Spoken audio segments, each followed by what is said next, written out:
할렐루야. 이 오후 시간에도 주의 말씀의 은혜 있기를 축복합니다. 오늘 말씀의 제목은 또 다른 뿌리입니다. 오늘 본문은 우리가 지난 시간에 말씀 나눈 바대로요. 다니엘이 벨사살 왕 원년에 환상을 본 내용이었습니다. 그리고 오늘은 그 본문에 대한 해석이라고 할 수 있겠습니다. 그리고 그 해석이 과연 무슨 내용이고 그것은 과연 우리들에게 어떤 영향을 미치고 우리들은 어떻게 이것을 받아들여야 하는지까지 묵상하면 될 것 같습니다. 네, 19절에 이렇게 말합니다. 내가 넷째 짐승에 관하여 확실히 알고자 하였으니 곧 그것은 모든 짐승과 달라서 심히 무섭더라. 이렇게 말씀하고 있어요. 즉, 넷째 짐승에 관한 이야기가 진행되고 있고요. 또 그것의 머리에는 10뿔이 있고 라고 되어 있죠. 그리고 짐승은 우리가 지난번에 말씀 나눌 때 나라였다 이렇게 말씀을 했었고요.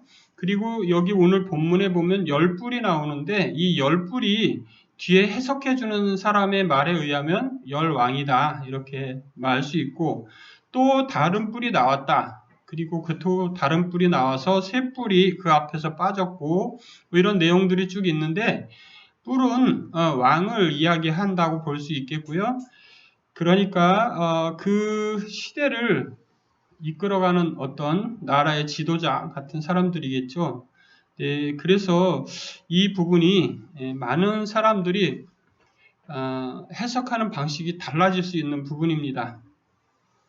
그래서 오늘 이 말씀, 이 넷째 짐승, 즉 넷째 나라는 과연 무엇이고 거기서 나오게 될 또 다른 뿔, 이건 과연 무엇일까? 여기에 우리가 좀 주의해서 살펴보려고 합니다. 넷째 짐승, 그 나라의 특징이 묘사되어 있는데 19절 그 이는 새요 그 발톱은 노시니 먹고 부서뜨리고 나머지는 발로 밟았으며 이렇게 되어 있고요. 그리고 이 해석이 나오는데요. 23절 모신자가 이처럼 이르되 넷째 짐승은 곧 땅의 넷째 나라인데 이는 다른 나라들과는 달라서 온 천하를 삼키고 밟아 부서뜨릴 것이며 라고 해석하고 있어요. 그리고 10뿔은 그 나라에서 일어날 열왕이요 그 후에 또 하나가 일어나리니 그는 먼저 있던 자들과 다르고 또 새 왕을 복종시킬 것이며 이렇게 말하고 있어요. 그러니까 우리가 지금 이야기를 전개하고 있는 어떤 나라가 있게 되고 그 나라에서 왕이 나올 것인데 이 나오는 왕의 모습이 전혀 지금까지 있었던 왕들과는 다른 왕인 걸 알게 되고요. 그리고 그 나라 자체가 어떤 나라입니까? 포악한 나라인 거예요. 근데 그런 나라에서 뭐가 나오냐면 이 뿔을 가진 인물이 나온다. 왕이 나온다 이런 이야기인데요. 해석하는 분들에 의해서 오늘 이 19장부터 마지막 절까지 나오는 이 넷째 짐승에 관한 이야기에 대해서 두 가지 견해가 있습니다. 크게. 그러니까 하나는요. 이것은 이미 역사 속에서 완결되었기 때문에 더 이상 앞으로 우리에게 어떤 묵상해야 될 가치가 있는 부분은 아니다. 이렇게 하시는 분들이 있습니다. 그리고요. 또 한 부류의 사람들은 역사는 반복되는 것이고 역사는 하나님께서 앞날에 있어질 어떤 것들을 예표적으로 보여주는 사건이다. 이렇게 해석하시는 분들이 계십니다. 그리고 오늘 본문을 그렇기 때문에 앞날에 있어질 어떤 특별한 상황과 연관되어 있을 것이다 라고 믿는 거죠. 저는 후자를 믿습니다. 네, 넷째 짐승에, 그러니까 이 넷째 나라라는 것이 이미 우리가 역사 속에서 이스라엘이 경험했던 어떤 사실과 관련이 있는 건 분명합니다. 왜 그러냐면 우리가 지금 짐승이 네 짐승이 나왔잖아요.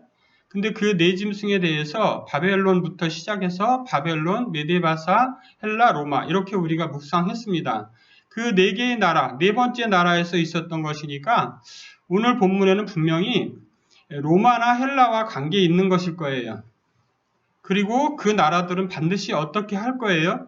이스라엘 나라를 짓밟고 지나갈 거예요. 역사 속에서 그것이 이루어졌던 걸 우리가 다 압니다.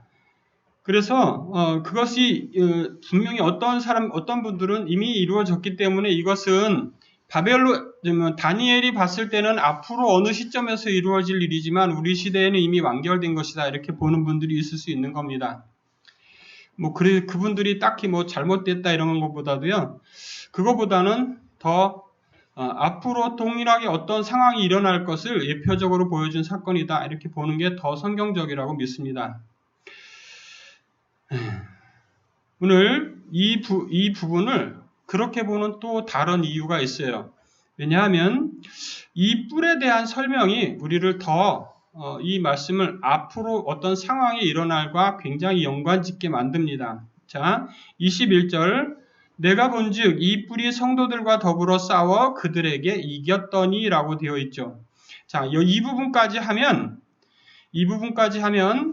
마치 로마나 헬라 그 나라들이 이스라엘을 점령하던 것과 동일한 상황으로 이해할 수 있습니다. 그러나 22절을 보면 그것과 뭔가 차이가 나는 점을 알 수 있게 돼요. 그게 뭐냐면 옛적부터 항상 계신 이가 와서 지극히 높으신 이의 성도들을 위하여 원한을 풀어주셨고예요. 그럼 뭐예요? 원한을 풀어주셨다는 거는 주실 것이다가 아니라 주시는 어느 시점이 있는 거예요. 그러니까 그리고 더 나아가서 때가 이름에 성도들이 나라를 얻었더라 이렇게 되어 있습니다. 즉 성도들이 나라를 얻게 되는 어느 시점이 있는데 그것은 이스라엘 백성들이 나라를 다시 회복하는 것과 연관지어서 해석하시는 분들도 있고요. 그렇게 해석하는 것보다 훨씬 더 성경에 입각해서 성경의 여러 부분과 합리적으로 맞아 들어가는 부분이 어떻게 되냐면 옛적부터 항상 계신 이가 와서 지극히 높으신 이의 성도들을 위하여 원한을 풀어주시는 장면은 언제 이루어지는 거냐면 최후의 순간에 이루어집니다. 천년왕국이라든가 천국으로 들어가는 그 상황, 그 시점에 이루어지는 일들이에요. 옛적부터 항상 계신 이가 오신다. 이게 뭡니까? 하나님이 오시는 거예요. 하나님. 그러니까 예수님이 초림과 재림을 설명하는 단어입니다. 그러니까 이 부분을 예수님의 초림이 이루어져서 예수님이 이 땅에 오셔서 사람들을 구원하신 걸로 보는 분들도 계시고요. 이것이 이 말씀 때문에 주님이 정말로 완결된 그런 하나님의 나라를 완성하시는 그 시점, 성도들이 나라를 얻게 되는 시점, 그때로 보는 분들도 있는 거예요. 어느 것이 더 성경적인 것인가? 옛적부터 항상 계신 이가 와서 지극히 높으신 이의 성도들을 위하여 원한을 풀어주시는 때가 있다라고 성경은 말합니다. 할렐루야. 그 시점이 우리들에게 완벽하게 이루어져 있는 시점이 아닌 거 다 알아요. 그것이 무엇을 말합니까?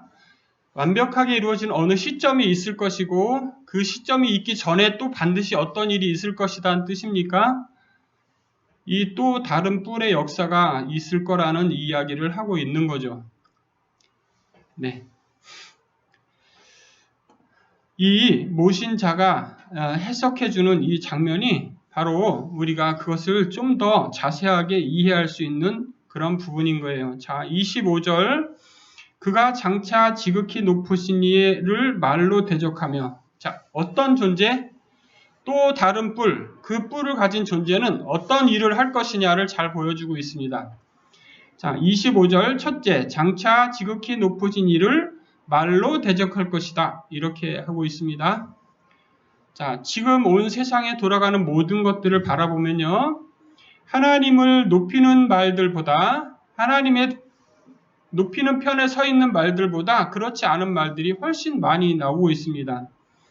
그리고 교회에서조차도 어떻습니까? 하나님을 섬기는 사람들에게서조차도 하나님을 높이는 일보다 하나님을 높이는 그런 것들에 대한 그런 것을 우리가 잘 들을 수 없는 시대를 우리가 살고 있어요. 하나님을 믿는 것은 그냥 마음으로 믿으면 구원을 얻는다 이렇게 하잖아요. 마음으로 믿어 구원에 이르고 그 다음에 뭐예요? 네, 입으로 시인하여 이렇게 되잖아요. 그죠? 여러분, 장차 지극히 높으신 이를 말로 대적한다. 자, 제일 첫 번째 나오는 패턴이 뭐라고요? 말로 대적한다는 겁니다. 그리고 두 번째, 어떤 패턴이냐? 지극히 높으신 이의 성도를 괴롭게 할 것이래요. 역사 속에서 이스라엘 백성들을 엄청나게 고통 속에 던져넣었던 역사들을 우리가 많이 봅니다. 그렇죠? 우리가 최근에 있었던 것들만 해도 어떤 게 있습니까? 홀로코스트는 다 아시죠? 유대인들이 대량 학살되었던 그런 사건이잖아요. 그런 사건들, 즉 성도들이 어떤 그런 폭군들에 의해서 그렇게 당하는 그런 사건들을 우리가 역사 속에 많이 봅니다. 그런데 오늘 본문에 등장하는 이 또 다른 뿔은 어떻게 설명되고 있냐면 그 전에 있었던 어떤 왕과도 다르다 이렇게 표현되어 있어요. 여러분, 그러니까 그가 얼마나 하나님의 반대편에 선 일을 하게 될 것인지를 우리가 명확하게 볼 수 있어요. 하나님의 성도들을 괴롭게 하는 것이 두 번째입니다. 첫 번째는 뭐였다고요? 지극히 높으신 이를 말로 대적한다고요. 말로 대적한다. 두 번째, 성도들을 괴롭힐 것이다. 괴롭히는 방법이 뒤에 이어서 나옵니다. 셋째, 뭘 한다고요? 때와 법을 고치고자 할 것이다. 때와 법을 고치고자 한다. 이거는 보통 우리가 볼 때 어떤 권한이 있어야 이런 일들을 할 수 있습니까? 네, 법을 제정할 수 있는 그런 권한이 있는 사람들이어야 되는 거죠. 예. 그렇기 때문에 이 뿌리로 묘사된 이 또 다른 뿔, 이 뿔은 정말 뭔가 다른 사람인 거예요. 높은 권력을 가지고 있는 거죠. 이 땅에서. 권력을 가지고 있어야만 하고 때와 법을 고치고자 할 것인데 고치고자 한 대로 고쳐지는 것들이 많이 있어서 성도들이 고통을 당하는 거예요. 지금도 많은 부분이 법들이 그렇게 흘러가고 있지 않습니까? 세상의 법정의 법들이 정말 믿는 사람들에게 불합리하게 많이 흘러가고 있어요. 예전보다. 그런데 점점 더 그렇게 될 거라는 거예요. 그런데 최후에 나오는 마지막 뿔은 어떻게 된다고요? 최강이라고요. 다른 어떤 것들도 흉내낼 수 없는 최강의 그것을 가지고 있다고요. 우리가 역사 속에서 있었던 한 인물 안티오쿠스 에피파네스는 다 아실 겁니다. 그 사람의 잔인함과 그 시대의 믿음의 사람들을 얼마나 혹독하게 핍박을 했었는지 다 우리가 듣고 알고 있을 줄로 압니다. 그런 성도들을 괴롭히는 것, 그들은 무엇을 가지고 그렇게 했습니까? 안티오쿠스 에피파네스가 가장 폭넓게 사용했던 내용이 있었죠. 그게 뭐냐면 돼지를 제사하는 거였어요. 유대인들은 뭘 싫어했습니까? 돼지를 아주 싫어했죠. 그죠? 왜냐하면 부정한 짐승이었기 때문에 그것으로는 할 수 없는 거였어요. 근데 그것으로서 제물을 삼는 겁니다. 그러니까 거기에 절하지 않는 사람들은 다 핍박을 하는 거예요. 죽이고 어떻게 하고 이렇게 하는 거예요. 그것이 뭡니까? 거기다 제사하도록 법을 개정하는 겁니다. 그것은 정말 성도들로서는 정말 죽을 것 같은 일들인 거죠. 근데 그런 것처럼 예를 들면 그런 겁니다.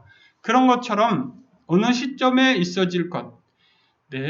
요한계시록이나 오늘 다니엘서뿐만 아니라 요한계시록 구약의 수많은 선지서들 속에 면면이 흐르고 있는 내용입니다. 반드시 최후의 심판이 있기 전 어느 특정한 한때가 있어서 바로 이런 존재가 나타날 거라는 거죠. 그 존재를 우리가 다른 말로 뭐라고 부릅니까? 적그리스도라고 부릅니다. 사랑하는 성도 여러분, 마지막 시대가 되면 반드시 적그리스도가 나타날 겁니다. 그리고 적그리스도가 나타나서 어떻게 할 거예요? 하나님을 대적하는 말을 하고 그리고 성도들을 괴롭힐 거예요. 성도들을 괴롭히는데 그냥 괴롭히면 자기가 나쁜 사람 같으니까 법을 바꿔서 괴롭히는 겁니다. 지금도 그렇게 흘러가고 있습니다. 자, 성도들은 오늘 본문 25절 파란색 글씨 성도들은 그의 손에 붙임 바 되어 한때와 두때와 반때를 지내리라 이렇게 되어 있고요. 이 한때, 두때, 반때는 정말 성경에서 해석하기 어려운 부분 중에 한 부분이라고 할 수 있습니다. 그리고 이 부분을 명확하게 해석할 수 있는 분들도 그렇게 많지 않아요. 그러나 우리가 이제 성경학자들의 견해에 따르면 이렇습니다. 여기서 말하는 때는 1년 이렇게 생각을 하고요. 한때, 두때, 반때 그럼 몇 년이 됩니까? 3년 반이 됩니다. 3년 반이 되는데요. 3년 반을 한 달을 30일로 해서 3년 반 계산하면 며칠이 됩니까? 예, 1260일이 됩니다. 성경에 다니엘서랑 그리고 요한계시록에 나오는 그리고 3년 반은 몇 달인가요? 몇 달일까요? 아니, 몇 달이냐고요. 1년은 12달입니다. 3년 반은 몇 달일까요? 네? 42달입니다. 네.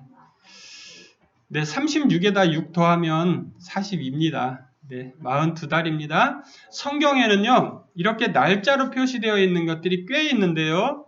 1260일, 그리고 42달, 그리고 오늘 말씀처럼 한때, 두때, 반때 이렇게 묘사된 것들이 있어요. 근데 묘하게도요, 이 세 개가 같이 엮여 있습니다. 연결이 되어 있다는 뜻이에요. 이 적그리스도와 관계된 말들이 나올 때는 대부분 한때, 두때, 반때나 42달 이런 식으로 묘사되어 있고요.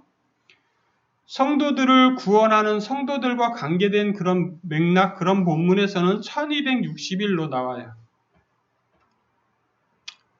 묘하게 그렇게 되어 있습니다. 그것은 우리가 볼 때는 묘하지만 하나님의 정확한 어떤 섭리와 뜻에 의해서 기록된 말씀이겠죠.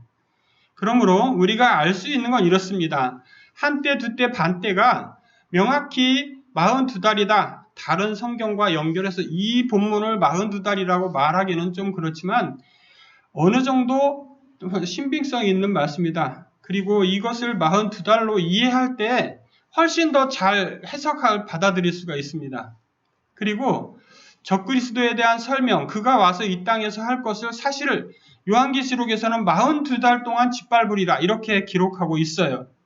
그렇기 때문에 여기에 있는 한때, 두때, 반때를 3년 반으로 해석하는 게 가장 연결이 잘 됩니다. 그래서 저는 이 한때, 두때, 반때를 42달로 해석합니다. 어쨌든 그것이 몇 달로 하는 게 중요한 게 아니라 이 한때, 두때, 반때 그 기간만큼은 반드시 어떻게 될 것이다? 적그리스도의 그 통치하에 고통받는 시간이 있다는 겁니다. 근데 이 기간이 정확하게 1260일, 42달 다 똑같은 단어라는 거예요. 그러니까 이 기간을 우리가 그런 기간이 반드시 있을 것이라는 믿음이 우리에게 있어야 하는 것이고 그런 기간을 믿음을 지키면서 통과하기 위해서는 뭐가 필요합니까? 믿음 안에서 우리가 열심히 바르게 살아야 하는 게 필요한 거죠. 믿음을 지키는 게 뭔지를 우리가 알아야 하는 거예요. 적그리스도의 때, 그의 때가 반드시 있는 거예요. 그리고 그 다음에 뭐가 있습니까? 네. 그리고 26절에 뭐라고 기록하고 있어요? 심판이 시작되면 그는 권세를 빼앗기고 이렇게 되어 있습니다. 할렐루야. 이게 뭐와 연결되어 있는 말입니까? 22절 옛적부터 항상 계신 이가 와서 지극히 높으신 이의 성도들을 위하여 원한을 풀어주셨다라고 되어 있습니다. 이 말씀이랑 연결되어 있는 거예요. 그의 심판이 시작되면 그는 권세를 빼앗기고, 권세를 빼앗기는 건 누굽니까? 또 다른 뿔. 그러니까 적그리스도는 반드시 멸망할 겁니다. 할렐루야. 성도들이 믿는 바가 바로 이거예요. 이것 때문에 우리가 끝까지 믿음을 지켜야 하는 겁니다.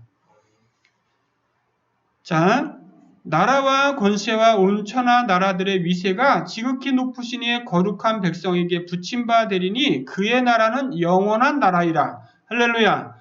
이 영원한 나라이라 이 말씀은 지금은 영원한 때가 아닙니다. 그러니까 이미 이루어졌다고 말할 수가 없는 본문인 거예요. 영원한 나라는 앞으로 어느 시점인가 이루어지게 될 줄로 믿습니다. 모든 권세에 있는 자들이 다 그를 섬기며 복종하게 되는 나라.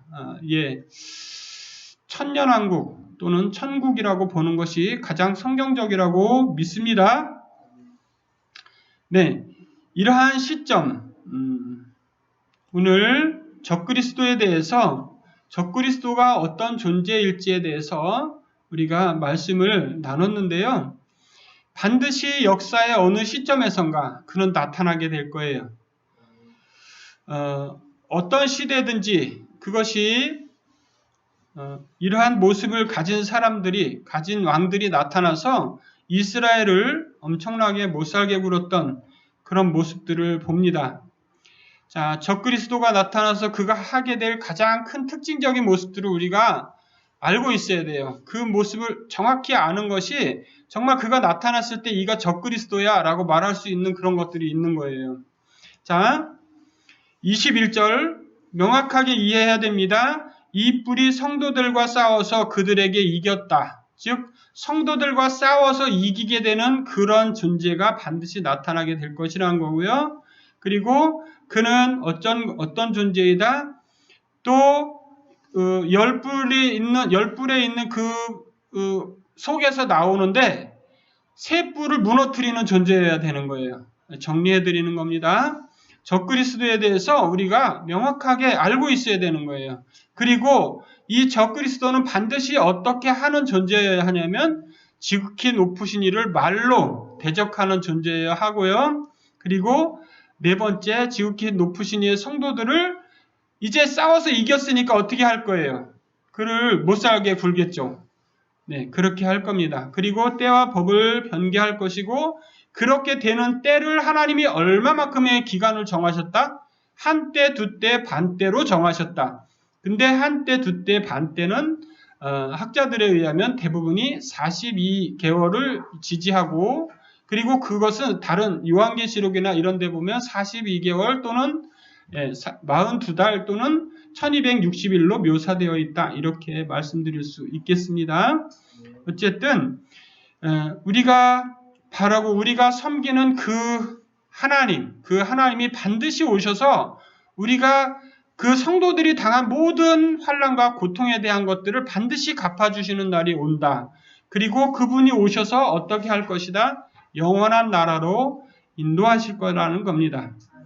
믿지 않는 자들에게는 이것이 저주이요 믿는 자들에게는 이것이 축복이요 이것이 복음인 줄로 믿습니다. 다니엘은 이 내용을 들었을 때요 자기 민족이 당할 고통을 생각하면서 마음이 무거울 수밖에 없었겠죠. 그래서 오늘 28절 그 말이 이에 그친지라 나 다니엘은 중심에 번민하였다라고 적고 있고요. 얼굴빛이 변하였으나 내가 이 일을 마음에 간직하였느니라 이렇게 적고 있습니다. 역사의 어느 시점에서 반드시 나타나게 될 일들을 기술한다는 것은 영적인 부담감이 굉장했을 거라고 믿습니다. 여러분들도 어떤 삶 가운데 나타나는 그런 어려움들이나 그런 것들로 인해서 당하는 고통으로 인해서 힘들어하고 어려운 그런 마음들은 이해합니다. 그러나 반드시 하나님이 갚아주실 날을 믿으시기를 축복합니다. 하나님이 여러분들의 그런 모든 것들에 대해서 반드시 갚아주실 거예요. 주님이 우리의 눈물 흘리는 것을 닦아주신다라고 성경은 적고 있기 때문이에요. 흘리는 눈물, 여러분들이 누구가 잘못된 길을 가고 있어서 가슴 아파서 눈물 흘리는 거 반드시 하나님이 상 주실 줄로 믿습니다. 스가랴서에는 그런 말씀이 있습니다. 주의 전에서 눈물 흘리는 자들의 이마에 인을 치라고 되어 있습니다. 왜 그렇습니까? 하나님을 향해서 바르게 가지 않는 사람들을 보면서 마음이 아픈 거예요. 내 동포가 죽어가는 걸 보면서 마음이 아픈 거예요. 마음이 안 아픈 사람들은 어떤 사람들입니까? 사랑이 없는 거예요. 마음이 아픈 사람들은요, 사랑이 있어야 마음이 아픈 거예요. 사랑하기 때문에 마음이 아픈 겁니다. 즉, 성경은 전혀 변함없이 항상 똑같아요. 하나님을 사랑하고 이웃을 사랑하라. 전체 주제가 그겁니다. 그러니까 이웃을 사랑하는 그 마음이 있으면 안 아플 수가 없어요. 왜?